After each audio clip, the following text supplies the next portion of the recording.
Hello everyone, welcome back to our channel Anu Telugu diaries. So ఈరోజు అయితే coriander rice, కొత్తిమీర rice ఎలా చేయాలో చూపిస్తాను రండి. ఫస్ట్ అయితే ఒక మిక్సింగ్ జార్లోకి ఒక గుప్పెడంత కొత్తిమీర తీసుకున్నాను. ఇన్ కేస్ మీకు ఫ్లేవర్ ఇష్టమైతే ఇంకా ఎక్కువ తీసుకోవచ్చు.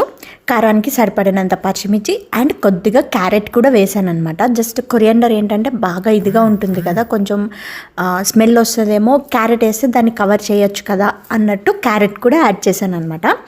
అండ్ కుక్కర్లోకి ఆయిల్ యాడ్ చేసుకుని అది వేడైన తర్వాత అందులోకి హోల్ గరం మసాలా స్పైసెస్ ఉంటాయి కదా, అవన్నీ యాడ్ చేశాను. షాజీరా, లవంగాలు, ఇలాచీ, దాల్చిన చెక్క, స్టార్ అనీస్, బే లీఫ్ ఇవన్నీ యాడ్ చేసి అవి ఫ్రై అయిన తర్వాత అందులోకి పొటాటోస్ క్యూబ్స్ లాగా కట్ చేసి అవి కూడా యాడ్ చేసాను. అది కూడా ఫ్రై అయిపోయిన తర్వాత ముందుగా మనం పేస్ట్ చేసి పెట్టుకున్న కొరియాండర్ పేస్ట్ ఉంది కదా, కొత్తిమీర పేస్ట్, పచ్చిమిర్చి, క్యారెట్ అది యాడ్ చేశాను అనమాట. కొద్దిగా జింజర్ గార్లిక్ పేస్ట్ కూడా యాడ్ చేశాను. సాల్ట్ కూడా మనకి తగినంత సాల్ట్ కూడా యాడ్ చేసుకోవచ్చు. ఇంతకు మించి ఇందులో మసాలాస్ ఏమీ యాడ్ చేయక్కర్లేదు. ఇన్ కేస్ ఎవరికైనా ఇంట్రెస్ట్ ఉంటే కనుక పెరుగు యాడ్ చేసుకోండి, టేస్ట్ చాలా బాగుంటుంది. కిట్టుకి పెరుగు పడదు కాబట్టి నేను పెరుగు అనేది స్కిప్ చేసేసాను అనమాట. మీరు మాత్రం హ్యాపీగా యాడ్ చేసుకోవచ్చు పెరుగు కూడా. సో ఇవన్నీ యాడ్ చేసి సాల్ట్ కూడా యాడ్ చేసిన తర్వాత బాగా పచ్చివాసన పోయే వరకు దాన్ని ఫ్రై చేసుకోవాలి. అలా పచ్చివాసన పోయిన తర్వాత ముందుగా కడిగి నానబెట్టుకున్న రైస్ని యాడ్ చేసుకోవాలన్నమాట. నేనైతే ఇక్కడ రెగ్యులర్గా యూస్ చేసే రైసే యాడ్ చేస్తున్నాను. సో అండ్ మెజర్మెంట్స్ వచ్చేసి 1:2 కప్స్ అనమాట.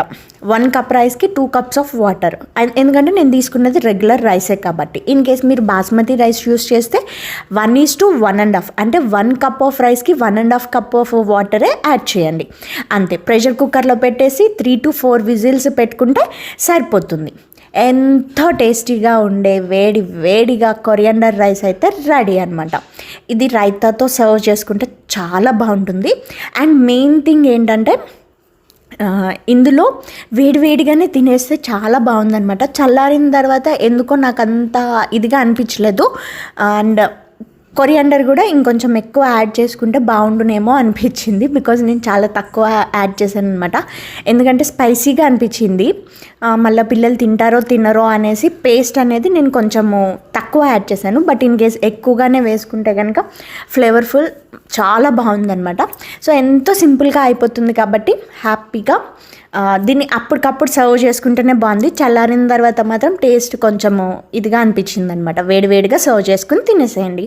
Please subscribe to my channel. Thank you.